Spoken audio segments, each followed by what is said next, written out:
Point 3, recognize salvationism in disguise. Now this is a harder one to spot, and I think I have spotted it really because I came out of Christianity. So I recognize this sort of viewpoint where someone or something is claiming to have a message that will change your life, or the big answer to all life's problems. So I mean, that's what Christianity claims to be, but it's not restricted to Christianity. It's not just restricted to the big religions. Anyone who claims to be a spiritual teacher or a guru immediately raises my suspicions. And I'm going to talk specifically about one in particular, purely because I know this one quite well. I've read his book. This is Eckhart Tolle and his book, The Power of Now. Now, initially, you would think I would warm to Eckhart Tolle, and I do to an extent, because some of his views very much resonate with my own. He believes that there is no past and future, that time is not moving forward, that everything is happening now, the past, present, and future all rolled into one. And you are not your mind. You are what he calls being, experiencing the now. Now, I really get this stuff, but the trouble is, Eckhart Tolle does a real misstep, I feel. He divides humanity up, and he refers to people who believe in the now, people who see themselves as being. He calls them the enlightened, and everyone else is the unenlightened. And I am extremely suspicious of any belief system that is divisive of humanity. Since I came out of Christianity, I see that sort of thing as a real curse on the human race, because if you look at what that has been responsible for in the past, you know, all the genocides, all the religiously sanctioned genocides going back into antiquity are all based on certain people believing that they are the chosen ones, that they are the people of God, that they're somehow a cut above the rest, and all the other people are the unenlightened. So Eckhart Tolle, I think, is dangerously close to this point of view. Take note of when anyone comes to you, or when you read a book on someone and you get this clear impression that they want to make you feel that you need them. You know, I'm the guy with the message that will set you free, and you need me. And I think it's natural, because we feel this lack of fulfillment, this need to know more and more.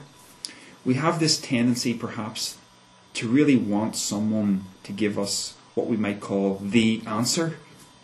But there isn't anything that you could call the answer. You're going to go through life, and you're going to have periods of what you might call enlightenment. You're going to, encounter certain stepping stones that make you go, I get it. And there isn't just this one stepping stone, there are several. And these are when you realize a deeper truth, when you spot something that allows you to make better sense of your life, that gives you something you didn't have before, allows you to enhance your life. These are all stepping stones, but there's no one big stepping stone that leads you into some state that you would call enlightenment. There is no salvation. There is nothing wrong with you. There never was. Everything is as it's meant to be, and we're just here to have experiences and to learn. I think it's true to say that for a while there, David Icke was something of a hero to me, because I read his book, I Am Me, I Am Free, and it really helped me out at a particularly dark period in my life. But it's by no means a perfect book, and I've read 11 of his books since then, and I would say that doing so has somewhat shattered my illusions about David Icke, and I would say that I really only benefit from about a quarter of the things he says now. So again, don't have heroes. Don't put people up on a pedestal and make them into your gurus, because you will only be let down at the end of the day. It's up to you to find your own path through life. Point number 4. Recognize fundamentalism in disguise. Okay, the most obvious form of fundamentalism is religion. We all know the word, or we all know the term fundamentalist Christian, don't we? By fundamentalism, I'm talking about the sort of person who comes to you and who says, I know. It doesn't matter what you say, I absolutely know this is true. That's what a fundamentalist is, and the problem with fundamentalism is it doesn't recognise that we're all in this kind of intermediate state in regards to truth. I mean, what is truth? When you think about it, we don't know the effect of certain things that we don't know upon things that we perceive as truth. For instance, when I was a Christian, I thought I had the truth. And I could put certain building blocks together in my mind that made me think, hey, this is really true. It was only later that I came to realise that there was a wider framework that allowed me to say, actually, this isn't the truth at all. So fundamentalism has absolutely no place in my mind.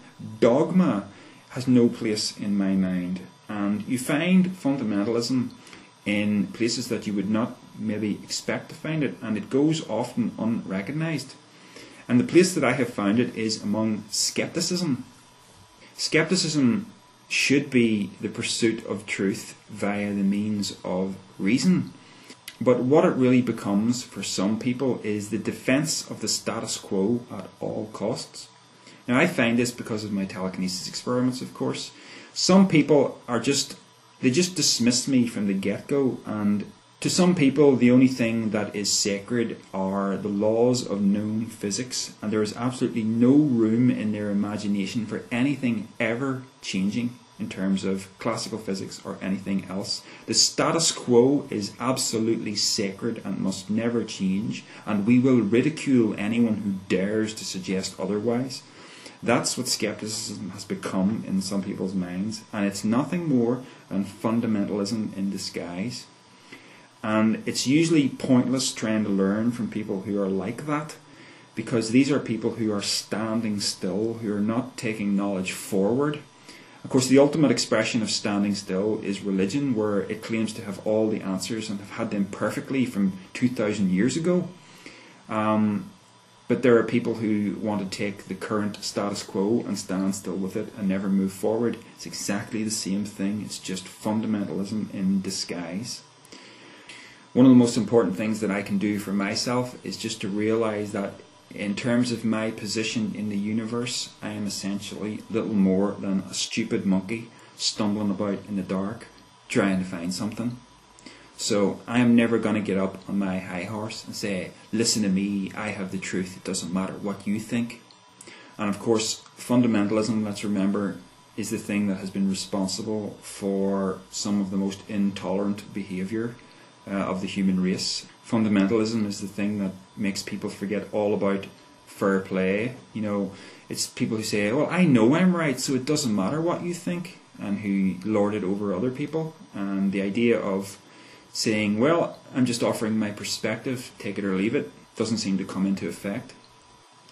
So anyway, there are the 4 things that allow me to develop and maintain a fairly effective bullshit detector, and hopefully it's keeping me on the straight and narrow in regards to truth, and I hope some of it rubs off on you.